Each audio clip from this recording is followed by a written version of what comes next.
All right, you're live. All right. Welcome, everyone. We'll call the Franklin Township Planning Commission meeting October 5th to order at 7:05. Usually with these Zoom meetings, I don't call out who's in attendance since it's very easy to see. First order of business is public comment for items not on the agenda. There being any. Moving on, then approval of the minutes from January 5th, 2023.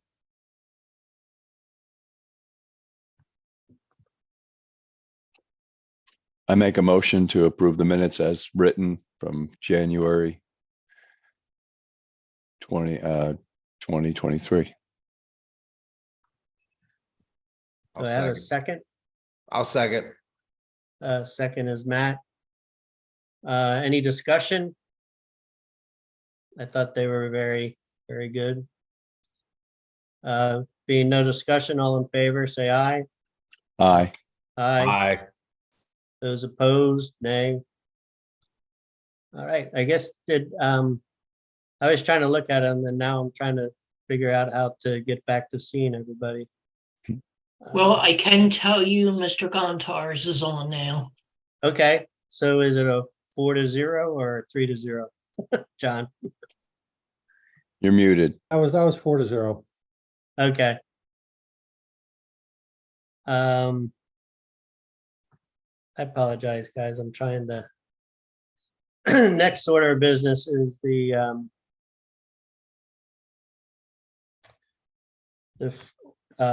phrase 100 Walnut Glen Road plan. And do we have somebody, I guess, from Hillcrest to present the plan? We do. Tom's there in the bottom center smiling with a white shirt on. Zoom's Take it great, away, isn't Tom. it? Zoom's great, isn't it? Yep. Yeah, Tom Schreier, Hillcrest Associates, here this evening on behalf of Heather and Joe Gill, who are looking to subdivide the property located at 100 Walnut Glen into one additional 80,000 square foot lot. We have made the submission to the township and received comments from Pannoni on 9/18 and then updated on October 2nd, of which the letter had 15 comments, 10 of which were, in my opinion, administrative, meaning they were just documents or outside permits that we were looking to obtain. Yeah, I can actually share my screen if you, oh, never mind, I'm not allowed to. No, that's fine. Makes my life easier. You should be a co-host, Tom. Perfect. Yep, that'll probably make things easier.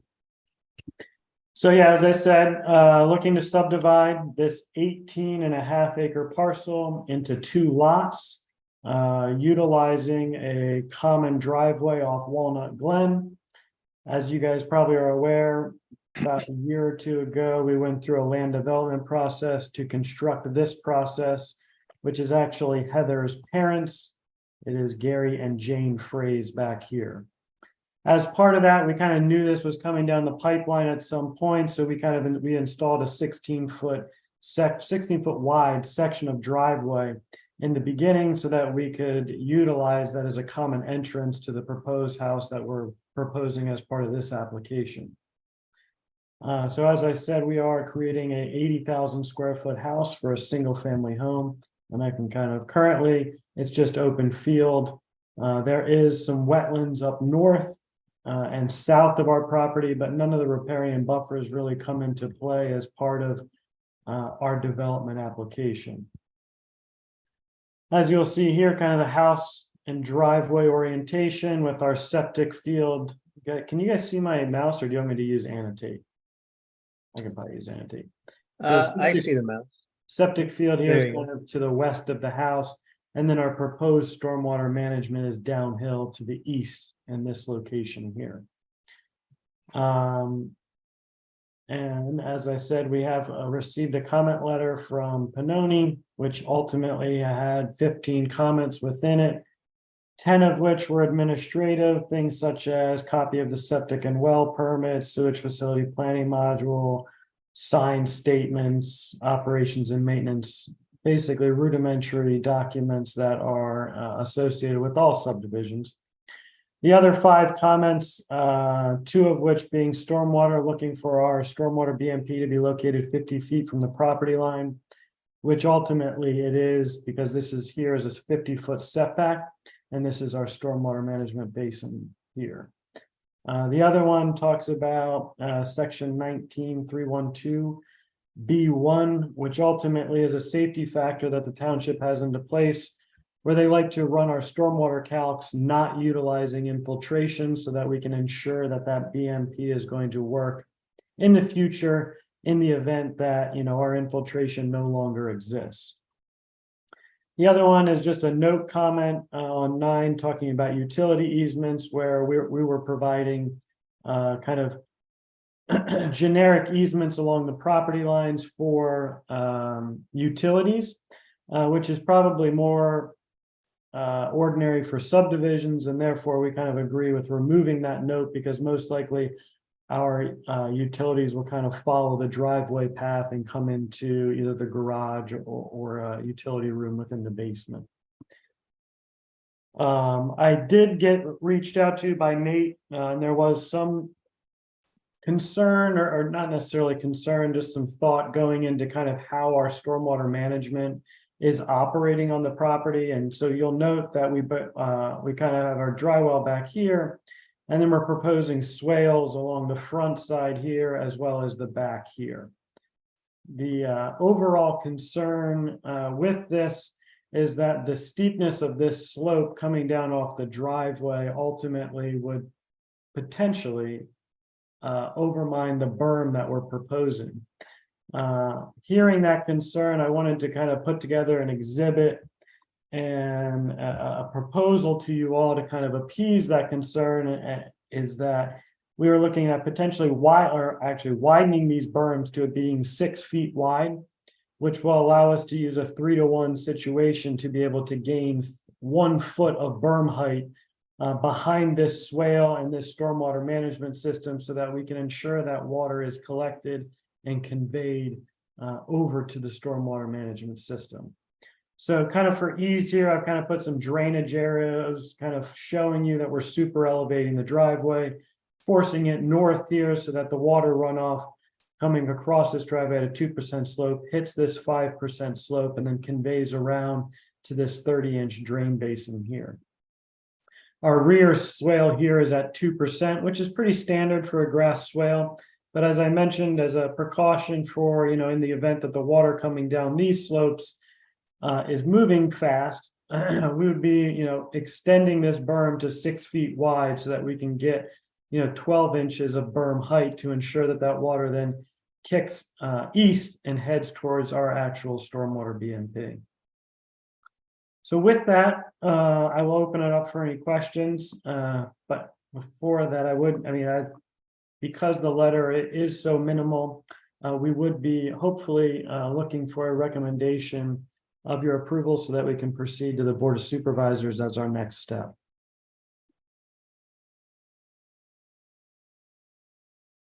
Did we have any questions, or did you want to go over the other review letters? Well, This was the only review letter we got. We have a letter from Chester County Planning Commission. I can open that one, but it is pretty standard in nature, as they all are, looking for us, or stating that we are aligning with the landscapes 3. Just a second. There we go.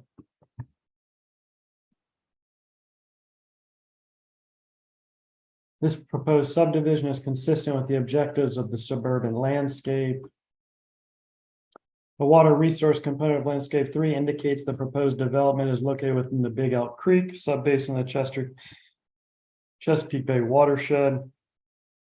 Highest priorities of the watershed are protection of groundwater resources, implementation of comprehensive stormwater management, which we're doing, is encouraged. Plan note number 6 indicates that the area within the ultimate right-of-way on the north side of Walnut Glen Road is offered for dedication, which it is. The site plan states that the individual property owner will be responsible for the ownership and maintenance of the stormwater management, which will also be covered by the township stormwater O&M agreement. It talks about the overall parcel being within Act 319 Clean and Green, which ultimately allows us to subdivide one parcel off every 2 years, which is 10% of the lot area. So being that this is 18.5 acres, and we're creating a 1.8 acre lot, I think is right. We're falling in line in those guidelines. Yes. Maintenance provisions of the driveways, which is one of the comments Nate brings up in his letter, that we'll need to submit a common maintenance agreement for that common portion of the driveway, which will be reviewed by your township solicitors, and then it discusses the 5 copies that we need to provide to them prior to recordation. And then, I'm sorry. go ahead, Jeff. No, please, Dr. Hoffman.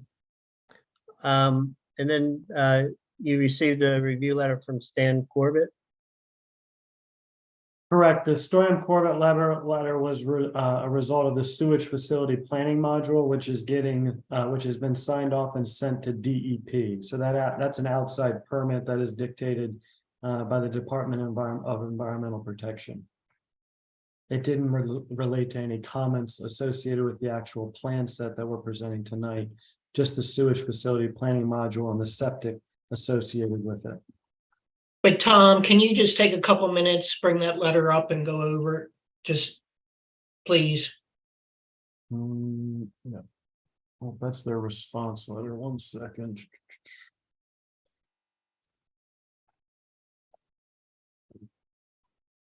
It's got it up here too, I think, if you need it, Tom. I got the counties. You're a co-host too, Mr. Klein. I don't know if I have that one saved. Can we Yeah, pull if it you up, Tom? Yeah, if you can bring that up, that'd be great. You got it. That work? Yeah.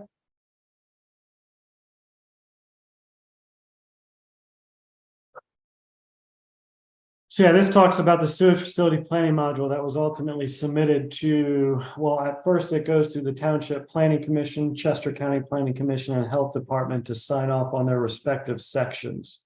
Kind of a pre-review ultimately before it gets sent to DEP for their final review and sign off. So it looks like Stan, 2 forms listed information.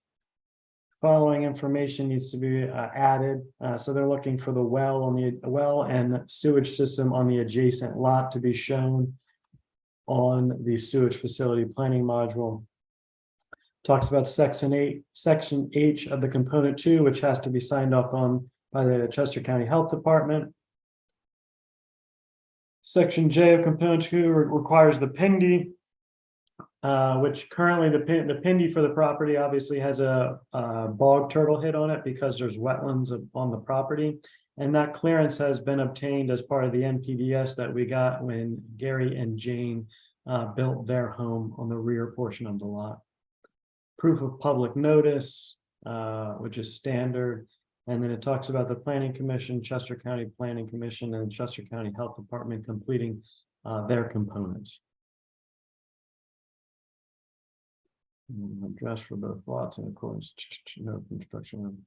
And then, yeah, the last one is just your standard comment that no construction can occur within the primary or replacement sewage system disposal areas proposed as part of this lot.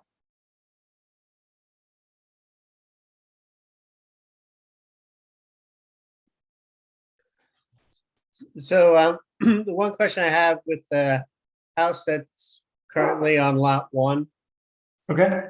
was that the original size when that house was built, was 18 plus minus acres? There was not a subdivision to create the 18 acres.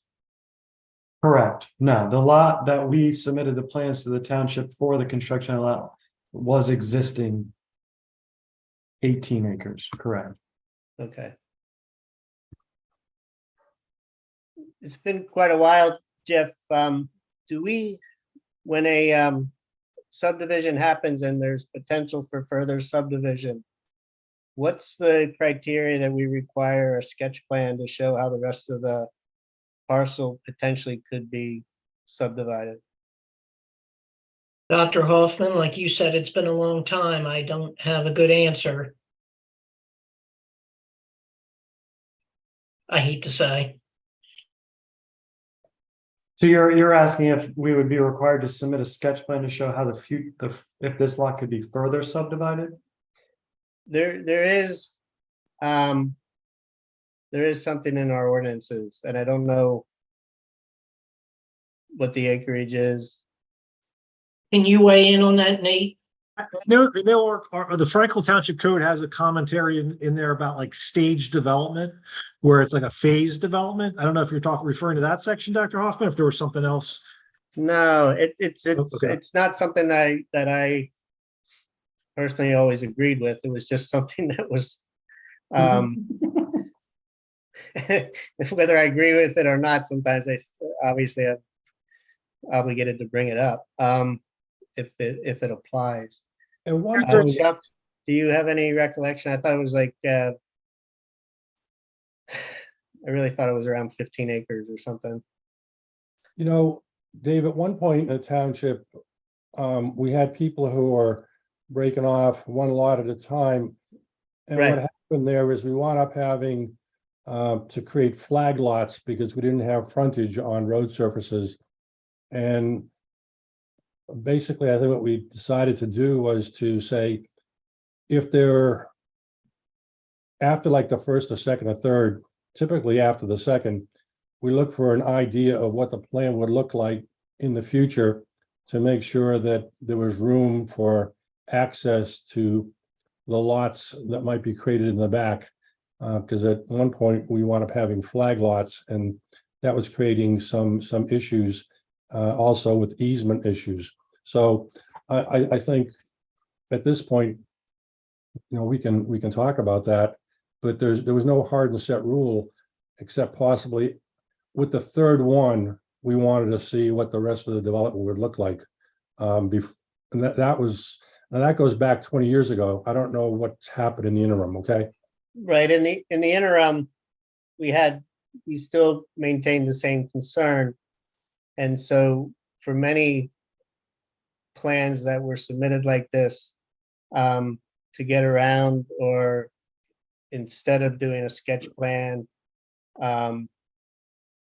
often they would state that the property would, like on this particular case, lot 1 would not be subdivided any further, that it would be restricted from further subdivision. But I really do think we need to know where that ordinance is and how it may or may not apply to this before we ask whether they would either do the sketch plan or, you know, limit any further subdivision on lot 1. The code does speak to limitations regarding flag lots.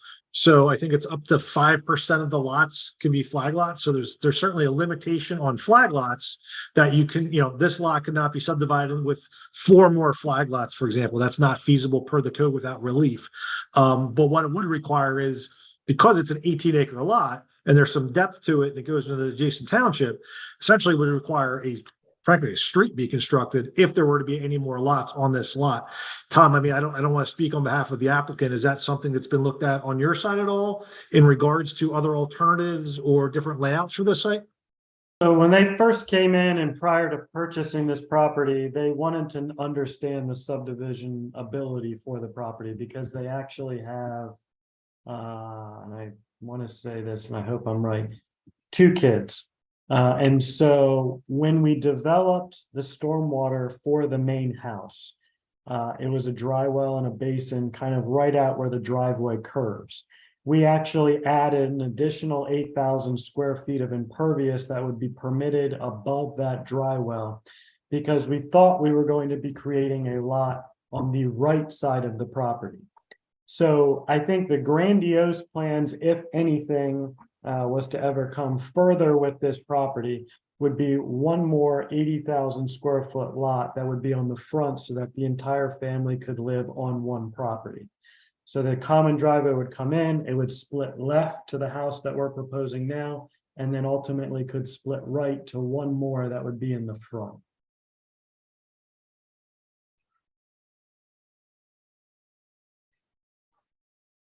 Correct. So this stormwater here was designed bigger so that the event that this, Sorry, Tom, I just moved the screen. I moved the screen on you there. Sorry about that. you're good. So this stormwater here was actually designed bigger for the event that a house was built here, the drainage was already taken care of for that. So the grandiose plans in all transparency would be that there would be this property here and a potential for another property here so that the entire family could reside on one property. Other than that, a common driveway, I think by your ordinance can only provide access to 3 lots. So it would come into a play where we would either need to find additional access onto Walnut Glen, which from a site distance perspective is almost impossible because this driveway was placed at the only location we have site distance. But furthermore, would be looking at improving it to a roadway that would need to be either dedicated to the township or built to township standards in the event that it ever did get dedicated. And you looked ahead that stormwater basin would only serve that potential third lot? Or can it take stormwater from another lot if it's No, because that's happens afterwards? So this is the high point. I can't figure it out. So this is the high point here. So water would only drain here. Then everything else kind of goes downhill from here and then back up to this location. This being the low point, obviously, in our house here is only being designed for one dry well or one home. And again, Tom, I don't want to interrupt you, but if and when a potential third lot were to come, land development, stormwater, at whatever time that is submitted, those things would all apply. I guess the comment I would make is if, suppose in a few years, somebody decides to put that additional lot in, and if the regulations change, and let's say they're more rigorous or more stringent or more demanding, might it not be to the owner's interest to put that into the plan now and have that in place so one doesn't have to face those eventualities? No? Unfortunately not, because like I said earlier, it's in 319, so we're only permitted to subdivide off a certain amount of ground every Okay. certain year. So we're hitting that threshold with this one.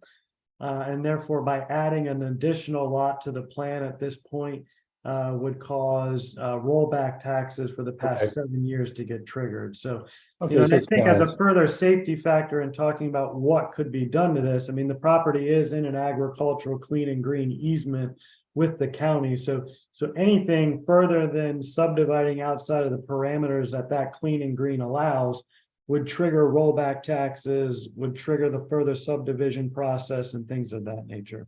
No, that makes sense. Okay.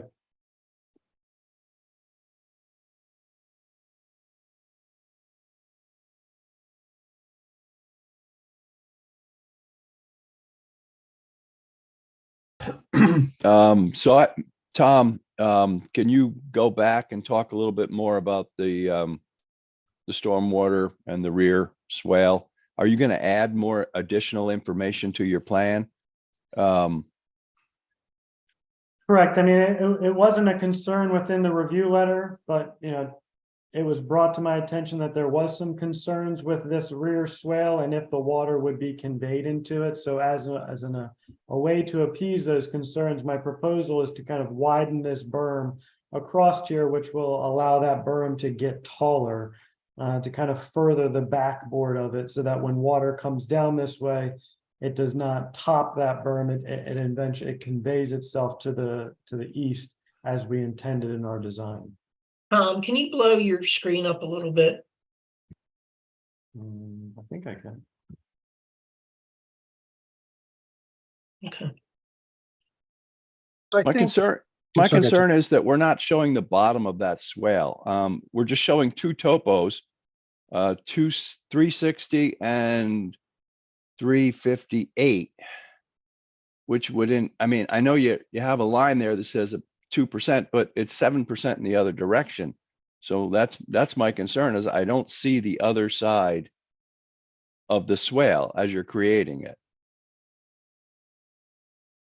What do you mean the other side of the swale?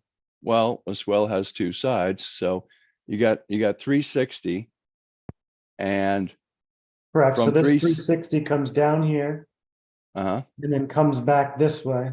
yep, Currently on the plan, it ties back. But what I'm Right. proposing is to further that red line would be the new 360, further bringing it down and then tying it back so that this berm gets taller. right, The swale is naturally created in that as this slope goes this way, it gets lower and the other side kind of stays higher so that it creates that channel coming down towards that inlet.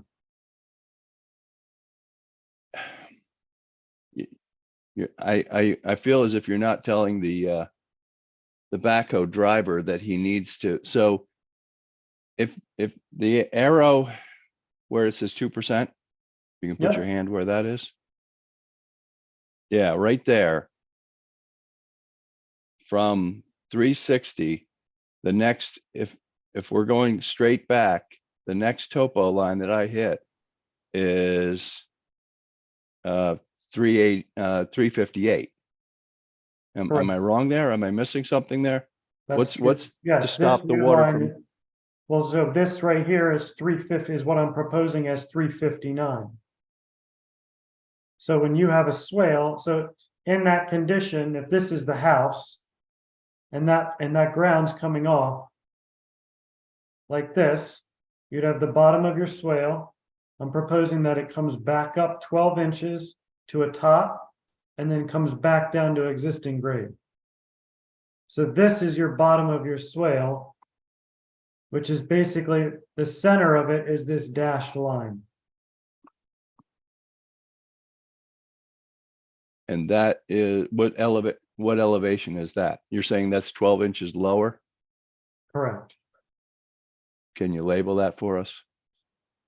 Yeah, I can put some spot elevations on the bottom of the swale. Yeah, Yeah, Yeah. Tom, in regards to these modifications, when you provide a revised plan in advance, potentially in advance of recording, we'll have these additional spot elevations, but I think to Chuck's point, I think providing elevations along that swale might be beneficial just so that gets constructed properly. Okay, Does that make sense? yep. thank you. I believe the comment about 50 foot was to the side, not to the back. Because it's very close. Exactly right, Chuck. I didn't get a chance to kind of jump in yet on some of these things. I started looking to the north myself, and then I realized I think it was just making sure exactly to the east there that's 50 foot. Tom, I feel like it was a little bit tight there, but you probably have the more accurate dimensions. But just confirm that that's going to be no less than 50 foot per code. Okay, will do. Thanks, Chuck. And then I'm curious. Why did you have to go to DEP, or anybody can answer that? So any subdivision requires the submission of a sewage facility planning module. Oh, okay. All right. And then because you have the wetlands and the PNDI hit and all that kind of stuff, just one extra wrinkle to the whole process. It's pretty rote. I mean, they'll get it. It's more procedural than anything, Chuck. Yeah, I was just curious because I was viewing it as a simple house construction, which wouldn't go to DEP, but there's new property lines, which, Yeah, once you create +1 lots, you get a +1 lots is when you got to get the waiver sewage facilities planning mailer in the door. okay, I'm good.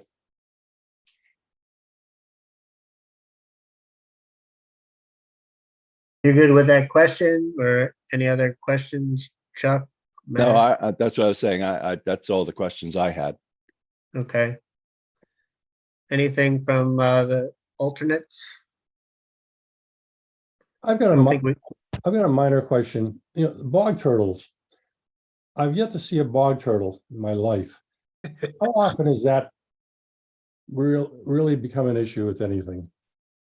You know, realistically. It comes an issue for a lot of things. I mean, basically though, the bog turtle hit happens whether there's wetlands on the property or located within 300 feet of the property because it is an endangered species.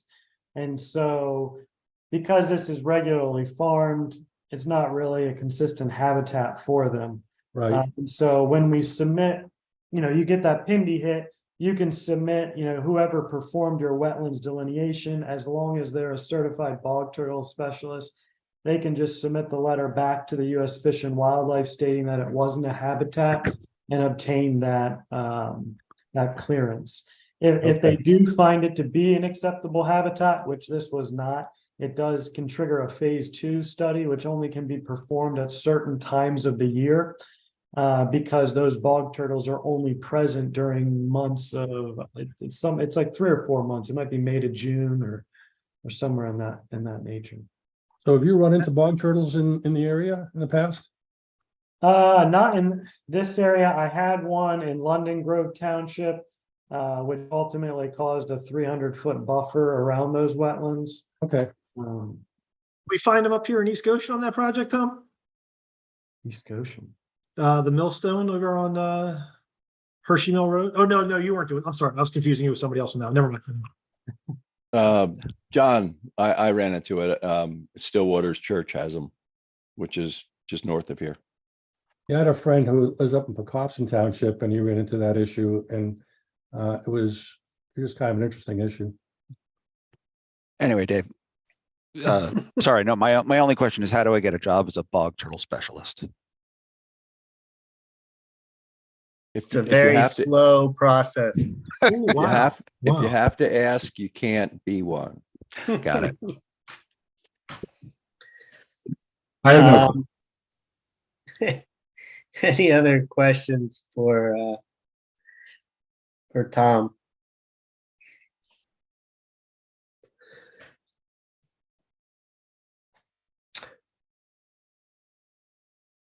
So I hate bringing it up, but I do have some concerns whether there's this requirement potentially out there that we set a precedence and not apply it. I remember Ralph talking about this at length, Yes. but it seemed rather complicated and convoluted. I never understood where it came from, to be honest. So I don't know if we can, I don't know. And it's a challenge because this is the first plan for Nate. You're referring to the like the future development question from earlier? Yes. Yeah, and I've been flipping through the code as we were kind of going through some of the other stuff, guys, and nothing's jumping out at me. That would necessarily prevent that so far. I mean, I wish I could say I was intimately familiar with your code, but again, I flipped through the land development section and nothing was jumping out at me so far, other than kind of the ground we already covered regarding flag lots and those types of restrictions. And it could have been quote unquote policy too, right? Someone that's been around for a while and preferred to see it a certain way, We put a comment saying that in the future, there may be an interest in putting that in, but just kind of outlining it, or even that, does that create a problem if you do that? Why couldn't we put a note on the plan stating Yeah. that, Yes. Nate? What do you guys think it would state? Something along the lines of, There could be a future lot created to the right of the proposed driveway or easement, but that is not what is intended at this point, or that is not what's being applied for at this point in time. Yeah, I mean, look at something, Tom, something along the lines of, conceptually, an additional lot is feasible, in that area. When we describe that, if at such time, that is proposed, additional subdivision would be required, something along those lines could be something we could work into it. Can we just put a note saying that any future subdivision is required to go through the land development process with Franklin Township? A phased development plan. I don't know if I want to trigger the word phase. I'm just concerned about that 319 and how they may view that. I would feel. I don't know if a note like that achieves, really addresses what I'm bringing up. So I agree that putting a note on really doesn't serve a good purpose. Dave, my Ultimately, feeling, sorry, go ahead.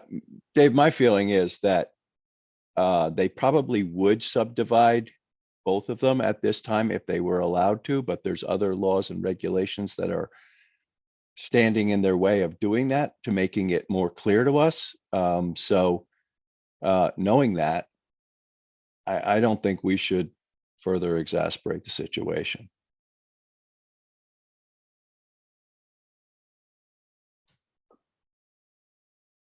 So, Dave, for what it's worth, and I know Nate was talking about this, I just did a word search on the entire code looking for third lot in quotes.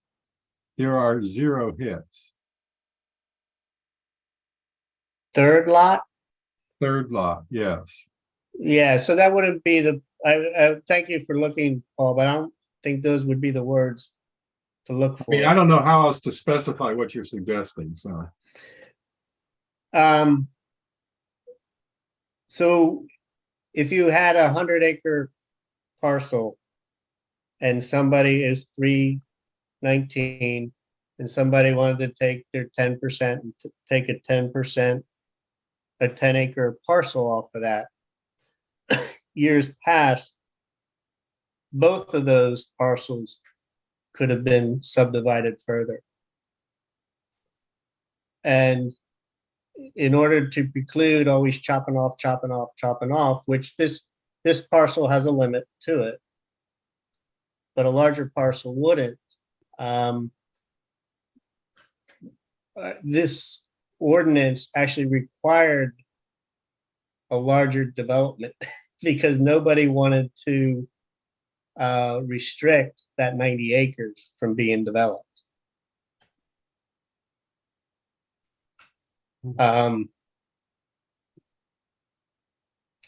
So that's where like a third lot search wouldn't really help us. It would be Right.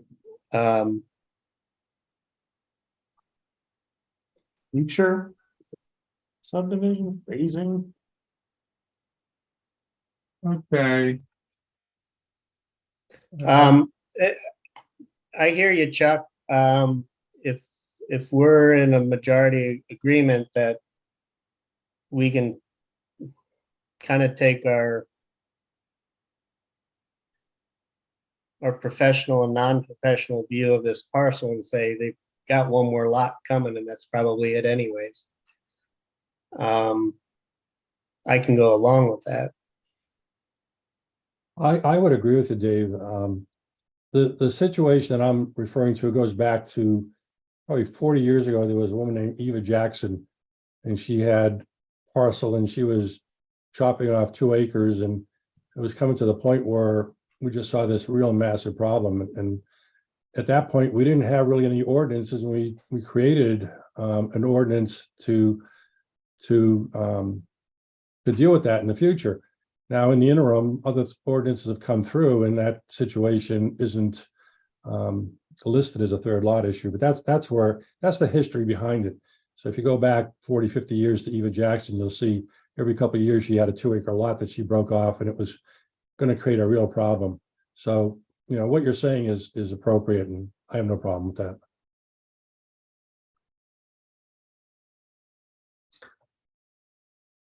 Jeff, do you mind forwarding to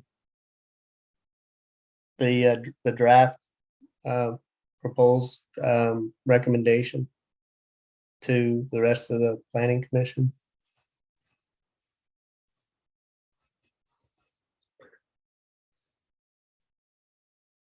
I do have one additional note just to add that we are requesting a waiver from section 22-4013B to provide this as a preliminary final land development. In that typically final stage would be for record plans, HOA docs, things of that nature, where we are proposing those as part of this.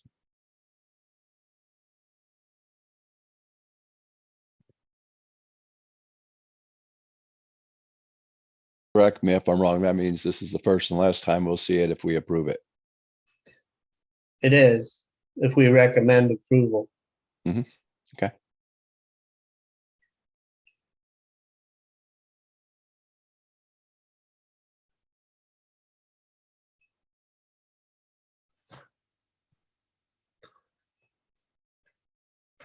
How does the rest of the planning commission feel about making recommendation with the waiver and the conditions? I'm comfortable with it. How about if I Uh, bring it up on the screen? I can do that. All right, I don't have I an issue appreciate you with putting it that together, Jeff. I don't know if we need to say everything that's in it. And Dr. Hoffman, I understand. Like I said, be easy with me. It's the first one we've done in a long time. You did a nice job of pulling it all together, Jeff. Yeah. Dave, for what Yeah. it's worth, I think I may have found the section you're referring to. Way to go, Paul. Yeah, Let's hear it. Can I share my screen on this? Get the code up too. What section is it? No, if you let me show, I can tell, otherwise I can tell you where to look.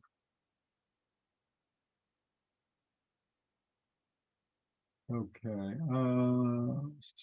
just a window capture. Let's see.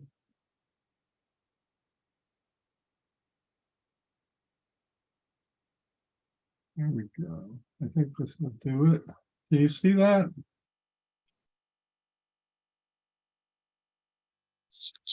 A little zoomed in. Yeah, you have to zoom out. Okay, because I can't see what you're seeing. You're in zoning, part 16. Part 16, yeah, and I'm getting overlays on this. 16, 15, open space. Well, but right out of the gate, not the, looks like you're in the open space conservation yeah. conventional No, development I'm- regs. That's not the one I want. Hang on. Oh, okay. Sorry. No, it's all right. It's here we are. This one. Oh. I think it's what it Oh, this is. might be what, yeah, this might be what Dr. Hoffman was referring to. I see what you're getting at. It's 10 acres. You see, I'm getting crap on my screen. I don't know what you see. You want to switch it over? I got it right here. I can pull it up. Okay, yeah, why don't I'll go ahead. I'll What zone is this? AR? Yes, they are. yes. hang on. It is AR. So let's see here. This is I believe this is what you found here, Paul, Yeah, section when 16. I saw the 10 acres, that's what kind of hit the. It seemed to jive with what had been talked about. Yeah.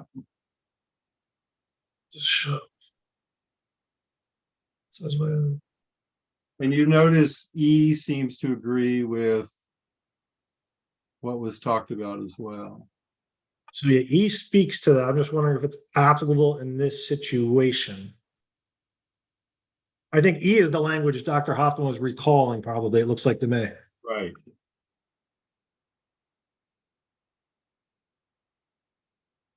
This is a waiver.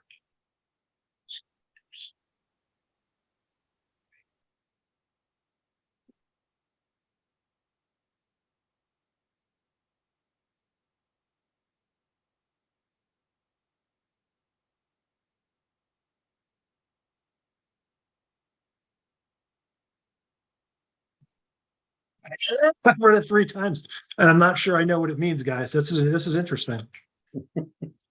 Tom, what do you think? I can't figure out what. First of all, section 2 does not refer to the AR district.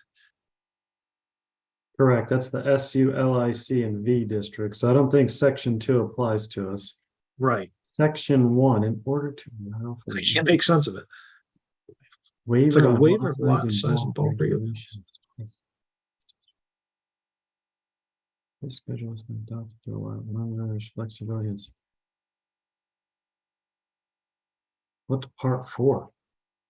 That's AR. It's almost like you're allowed to waive area in bulk regulations if you've got a tract greater than 10 acres. Man, I'm not 100% sure. guys, I gotta be honest. This is I'm not. Yeah, I'm not really making heads or tails of this one. Agricultural residential exemptions.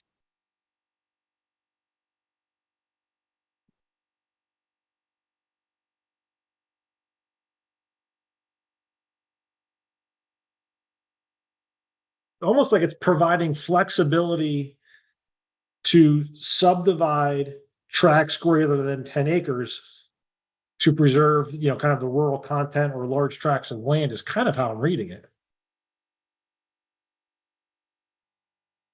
I think that's the intent, but it's convoluted.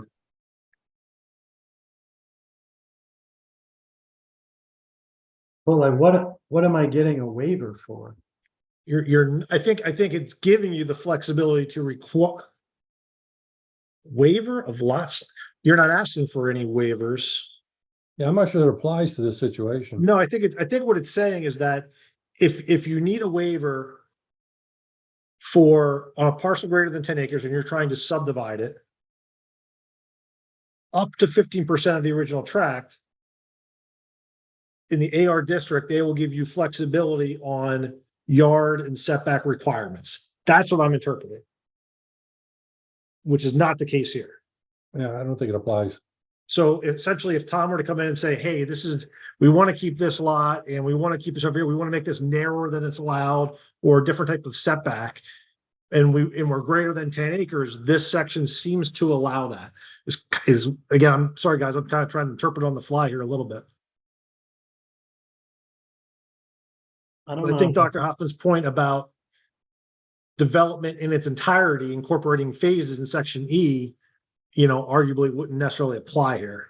While still probably a good idea in general.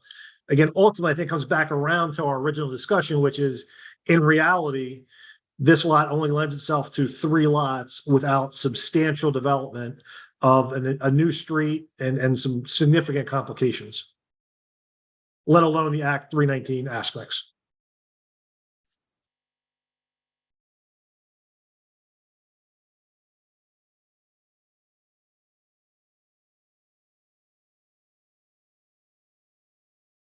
So getting back to our discussion specific to the plan tonight, I appreciate everybody's interpretation. I don't think any of us quite have it in hand what this section means, but I don't see it applying to this plan.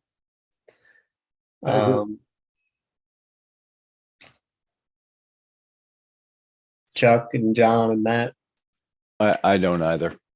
But this is really getting to what I said, and so it would be good for us, Nate, once you do get familiar with it, maybe educating all of us on it as well.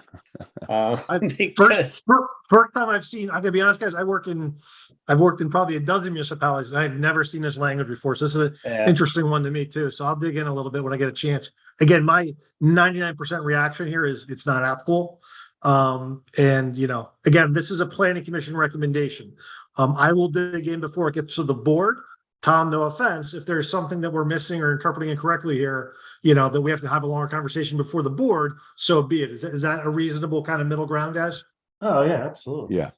Okay. yeah, I agree. and as you're reading through it, and I think where it's applied is where we've had like parcels over 50 acres. And it's really an intention similar to this, to what this family's trying to do, is all live on the same farm or parcel. But they wanted to make it into 3 horse farms instead of maximizing the number of dwellings that could be on 50 acres or 60 acres. And the way the rest of the ordinances are written, it doesn't necessarily allow that to be done. Right, that the ordinance forces you into a standard residential lot Right. perspective, when you might want almost like a farmette or something like that too. So again, to give you that flexibility, that's kind of what I'm seeing.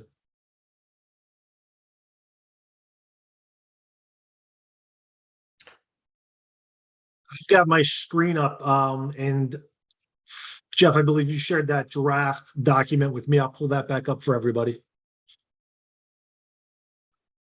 Can everybody see that okay?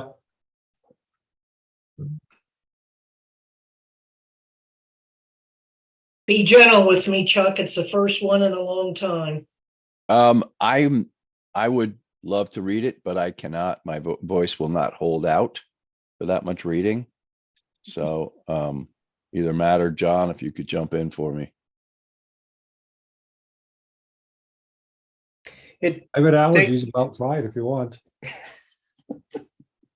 Do we need, I guess Stacy, I mean, do we need to read it for the record, or how do you guys, I don't know how you guys normally do it, I guess, too, so.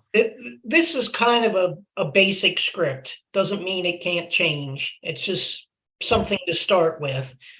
Like Dr. Hoffman was saying, I tend to go around the Grand Canyon a couple times with my words. I don't intend to.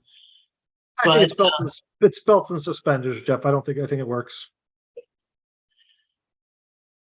I mean, yeah, if it's more than what we typically do, it's still, I don't think there's anything in there that Tom would object to, because whether it's under the planning commission's purview to require them to meet DEPs, they're going to meet DEP's requirements anyways. Nate, why don't you read it? I'm read it just because it is in front of me. How about that? Even though I mumble and talk quick, maybe that's a good thing. So Can what he we have read in it? front of, I will read it. Yeah. So Well, what we have no, but I'm asking the question of Dave. What's that? I mean, Okay. if Nate reads it and you want to say so moved and then somebody else seconds, I'm fine with that. Okay. Is that okay? Okay. So we have a proposed motion here for the planning commission to recommend to the board of supervisors that they conditionally approve the preliminary final minor subdivision plan for 100 Walnut Glen Road dated July 28th, 2023, with the following waivers and conditions, so the properties are in compliance with all federal, state, county, and local regulations. Waiver from section 22-401.3B, requiring a preliminary plan submission. Due to the minimal scope of the submission, Pannoni has no objection to this waiver request. The applicant will address various subdivision land development requirements. Number 1, approved copies of county septic and well permits shall be provided, along with an approved sewage facilities planning module waiver. Number 2, as per section 22-722D, this section states no construction or paving shall be permitted on the primary or replacement sewage disposal areas. This note shall be placed on the final plan before recording. Number 3, any trees which are selected to satisfy landscaping requirements shall be a minimum of 12 feet in height and 2.5 inches in caliper. Pins and monuments shall be indicated on the final plan to the satisfaction of the township engineer. The applicant will satisfy all outstanding comments as described in AECOM's reviewed letter dated September 14th, 2023. Regarding stormwater management, all items in Pannoni's review letter, last revised October 2nd, 2023, shall be satisfied to the satisfaction of the township. Generally, note 9 on sheet 1A references utility easements. This note appears to be vague and not indicated on the plan and should be removed, is how I'm going to kind of reword that slightly on the fly, Jeff. Sure. Number 2, at the time of building permit submission, a traffic impact fee is due in the amount of $667.41 for one proposed evening peak hour trip in the west zone per code. Number 3, the proposed common driveway easement agreement and proposed lot description should be provided for township solicitor and engineer approval before the recorded plan is released to the applicant. The applicant shall make sure the details of the location and any use and maintenance provisions of the driveway easement will be incorporated into the deeds of both parcels. Plan note 6 indicates that the area within the ultimate right-of-way on the north side of Walnut Glen Road is offered for dedication. It is a requirement of the applicant that the ultimate right-of-way be labeled on the plan. Number 5, place the approved waiver on the cover sheet of the plan prior to the plan being recorded by the township.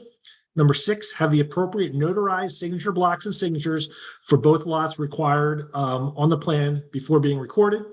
7, work with the township controller to keep the escrow account up to date and any outstanding invoices are paid prior to release of the recorded plan. And number 8, the applicant shall work with the township solicitor, township engineer, and the township operations manager until there is successful completion of these tasks. Is there a second to this motion? I'll Is there second. a first? Not first, I guess. Yeah, that's a good point. I'll move. I'll make that motion as stated All by right, Chuck, Nate thank Klein. you. A second? Yeah, I'll second. Matt, good. Any discussion on the motion? Being none, all in favor, say aye. Aye. Any opposed? Being none, the recommendation to the supervisors goes through. Appreciate Tom and Nate working with my foggy memory and Paul for finding the section that I referred to. But good. Anything else for this plan? That's it. Thank you. All right, thank you. Good luck. Thanks, Tom.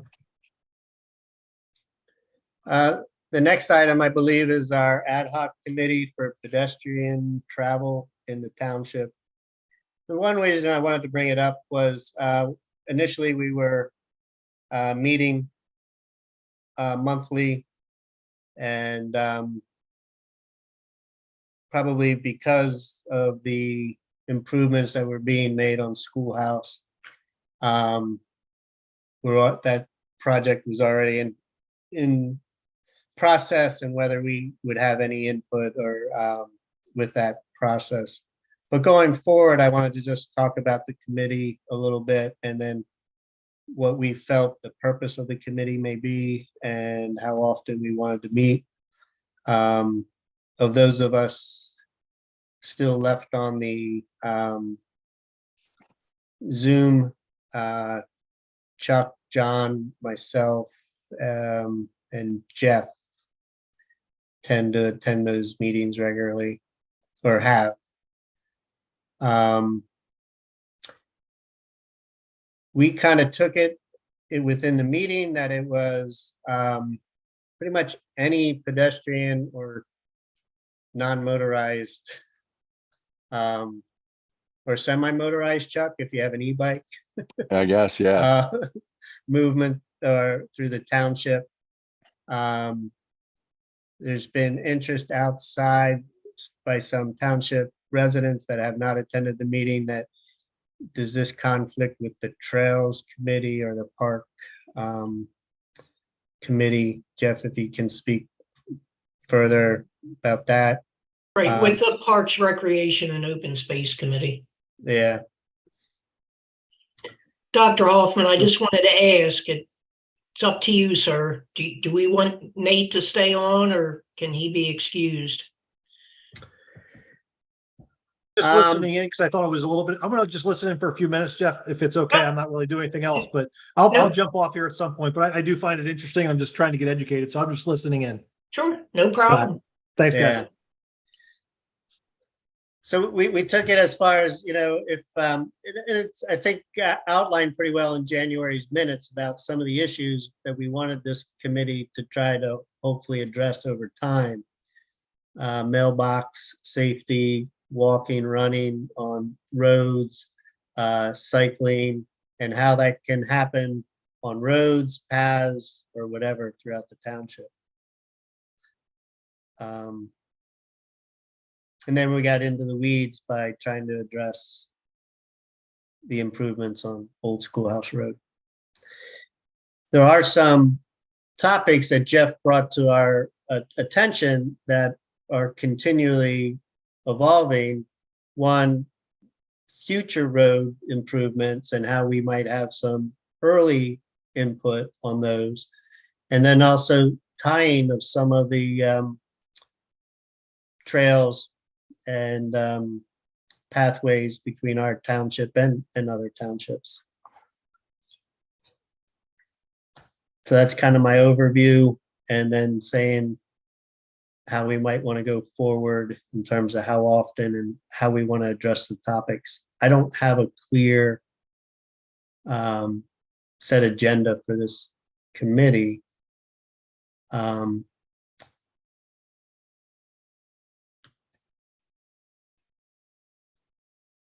think one of the things we did during probably the last meeting, a few before that, is we identified areas where we thought improving pedestrian walkway along roads was a thing to focus on. And there was some areas that were identified. And I think that's kind of where we kind of stopped. I just don't know what we can do about those, and because all are going to require capital of some sort and going to require some improvements. So I think having some continuity there is worthwhile. I just don't know if we need to meet every month, because I don't think we're going to be able to move things along that quickly. So I think the idea is good, but I just don't know if a monthly meeting is going to be of much benefit, because we can't move things along other than to identify things, but we can't work on getting those things accomplished. My thoughts.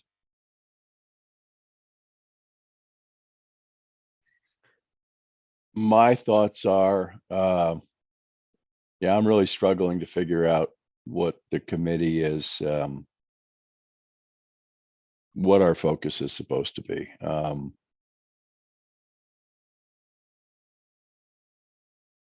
Yeah, I mean, I thought we were going in one direction, but I feel as if actually we're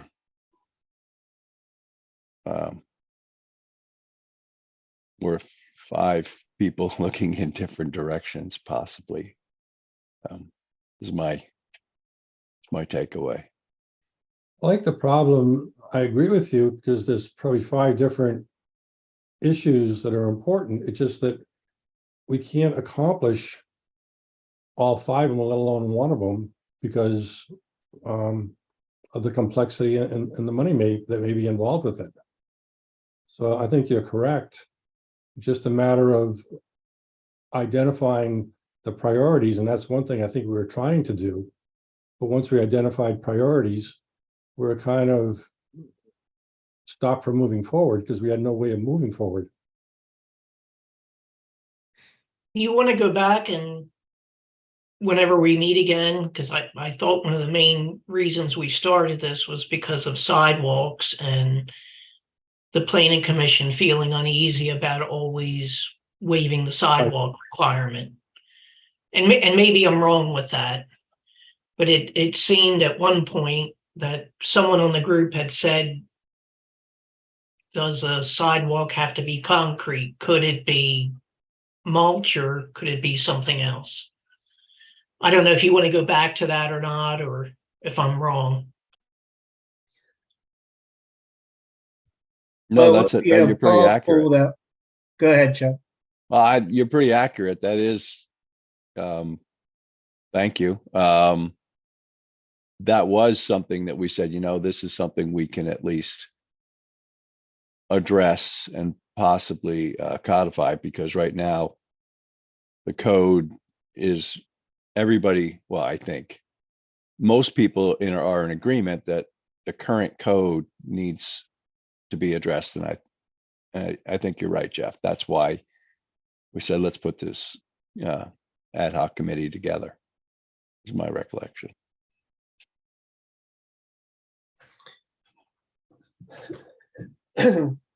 So if I propose that our next meeting would be looking at our code, we would want to know that the supervisors want us to be looking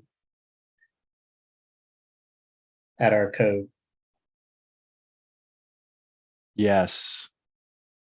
Otherwise, I feel like I'm spinning around. Well, we have a meeting coming up on October 18th.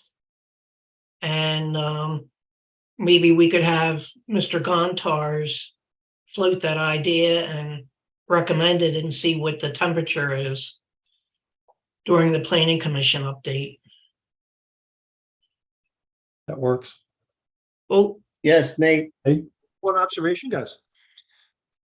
So this issue comes up in a lot of communities, and a lot of times, and what I'm sensing here, and I'm speculating a little bit, is the way your code reads is that sidewalks are required at the discretion of the board of supervisors. So, but it also sounds like you guys are looking for more walkability, more connectivity, things of that nature too. So it does sound like maybe the task is taking a look at that sidewalk sections of your ordinance and either strengthening it or being more specific might be a good short-term goal. So that's my kind of quick summary of what I'm hearing, just as an independent observer. That's true.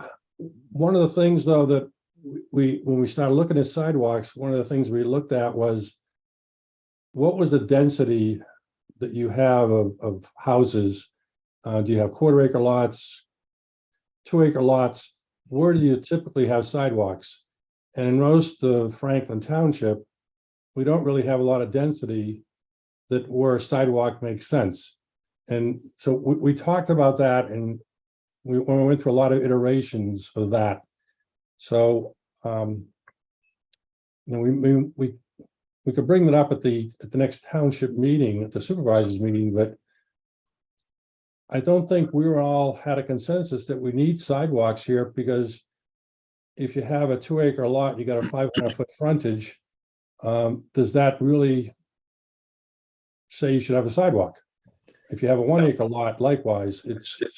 Well, John, I think we got as far with the help of Paul finding some other ordinances, I think from other townships Right. and whatnot, is that if we're going to address our current sidewalk ordinance, we're not going to call it a sidewalk ordinance anymore. We're going to come up with a better term that allows sidewalks, paths, or whatever we want to call them, and not get locked into what we all perceive a sidewalk to be.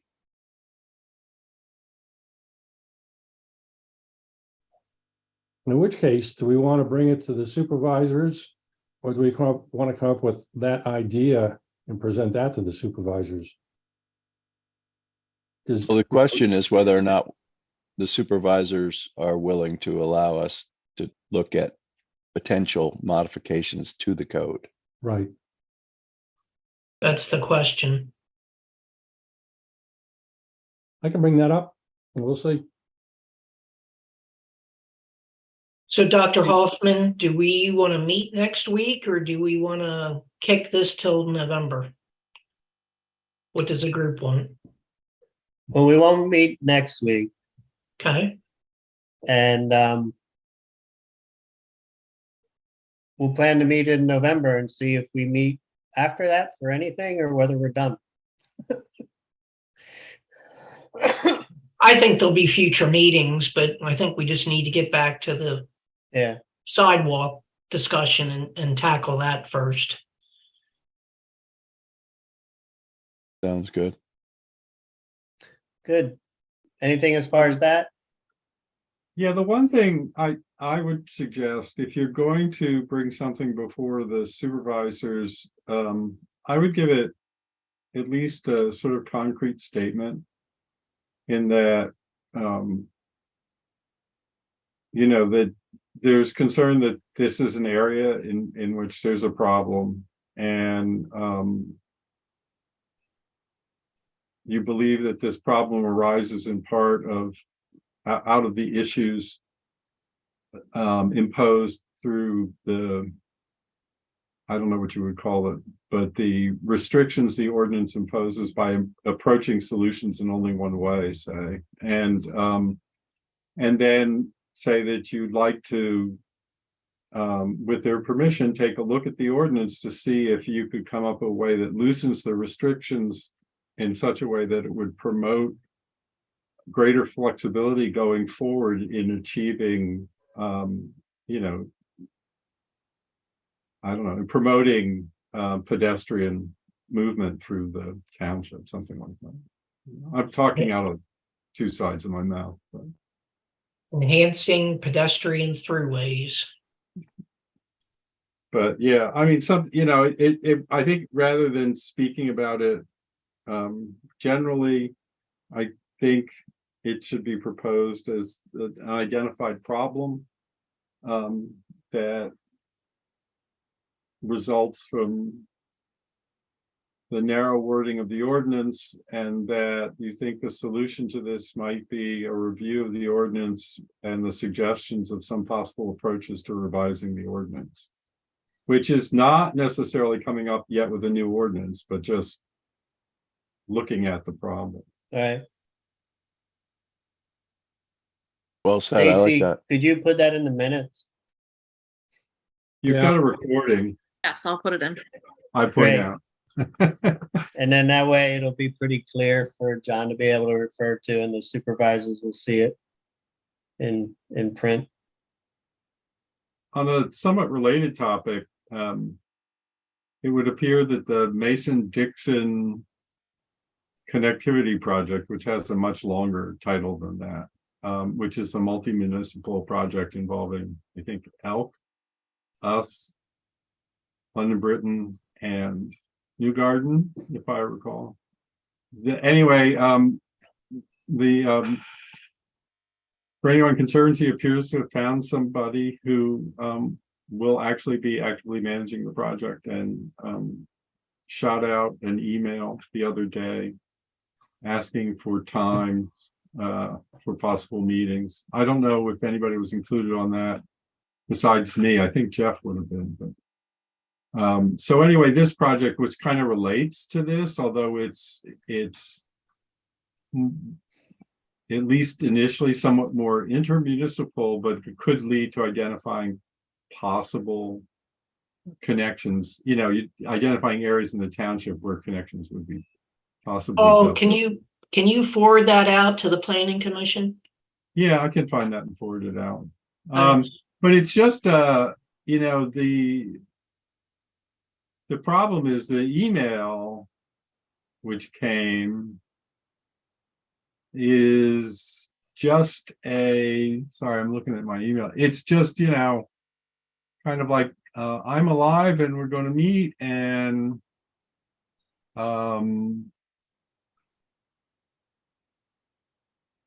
trying to see if I can just spot it quickly here. It probably got sent to Franklin. Yeah, so it was from Sarah Sharp, and it starts, "Hi Jeff, Paul, Dave, Donna, Dawn, and Paul." So I'm thinking the second Paul might be Paul Overton. So Yes. I didn't look at who's actually in on this email. And it just says, "We are looking forward to kicking off the Mason-Dixon Heritage Interpretation and Connectivity Plan." I actually think Art Corner is in there too. In the next few weeks. I wanted to reach out to confirm your participation on the task force and ask you all to complete this quick doodle poll to determine a time to have our kickoff meeting. And apparently there's a new doodle poll. I missed that one. But it's all about just being polled for possible attendance. So I guess I'm going to have to go back and look at that second poll. But so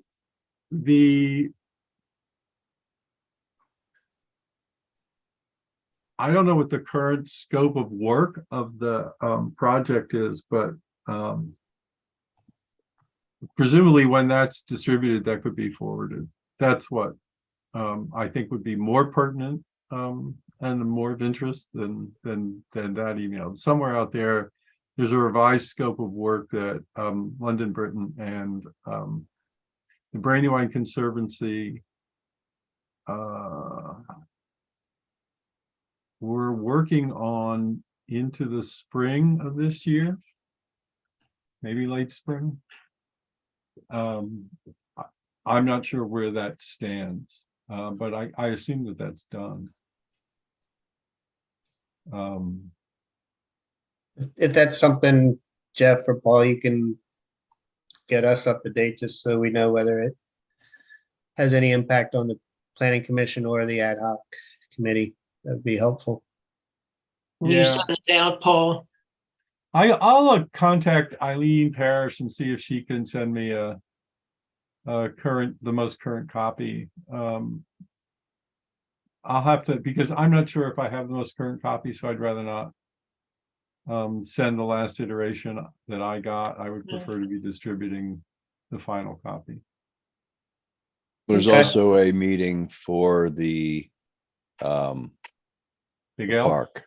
Yeah. Yeah, the Did- Big did- Elk Park at Lincoln University in November. Yeah, November 6th, I believe, in the evening, 6 p.m. And there's going to be Cindy Dunn from DC Live is going to be presenting. And so, yeah, and that concerns, I guess, the results of the various stakeholder meetings that they held. I don't know how many they were. As a historical commission member, I was invited to one of them, but they held a whole range of them. So that is something that really any person in the township ought to attend if that's of interest. I just Did you mentioned get it that, because Jeff, by any chance? Because Jeff, Yes, sir. did you see that? Because that just came through like today, I think. Yeah, I want to Yeah. say today. Yeah. I just mentioned it because potential path connections. So, Right. you know, literally they're going to develop that park. There's going to be specific connections that are made, you know, so from a pedestrian standpoint, Yeah, it would be important. So so it Paul, could be good timing for us to look at our ordinance. Yes. Sorry, Jeff. Yeah. nope, I just want to make sure I'm clear. Do you want me to find the Mason Dixon information, or do you? No, want- no, I'll get in touch with Eileen Parrish or Okay. I forget actually, there's actually somebody else Janine in London, Spears? Britain. Yeah, Wow. so Janine Spears of the county is probably the best person to. Well, I could go to Janine, but I'd like to actually do London, Britain, because London, Britain is the lead project manager, the lead Yeah. township on the project, and I can't recall. Gosh, I'm drawing a blank on the guy's name, but he would know where the final draft is. And he could send me a Sure, between Jeff and Paul and Nate, you guys will figure out Yep.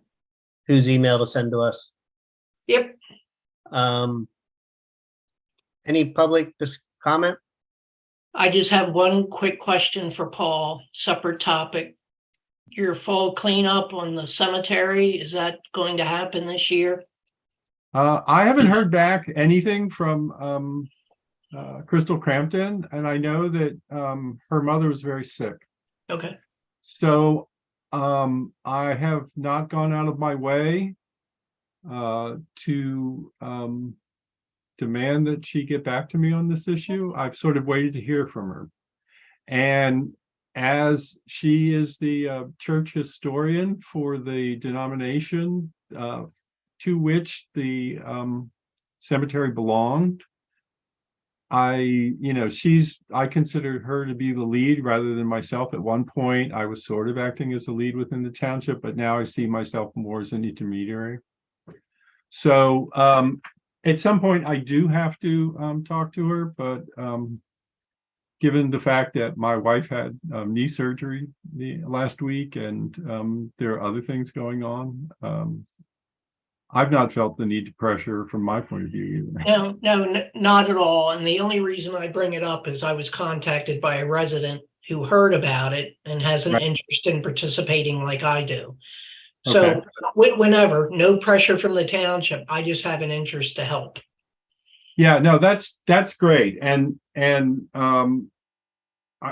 know that Crystal will be very welcoming of all the able bodies we can get. The only thing I would caution anybody is that it's not a project for young children. It's on a sloped site. It'll be a messy job, and you know, you need adults, and they'll probably have to sign waivers. They will. Yeah. So, but it's you know, as much as it is good to involve you know, younger well, even young adults in this kind of stuff, and I'm thinking, you know, people under 18. I think that in some respects it's better that the adults be involved, given the fact that you're often going to find yourself working with power tools, and in order to do the cleanup, and there's a lot of thought that's going to have to be given to the process. So we're definitely not there yet. Okay, cool. All right. How about if we adjourn at 8:26? Second, Good night, all. All right, good night. Thanks, everybody. thank you, everybody. It was great to see you. All right. Good night.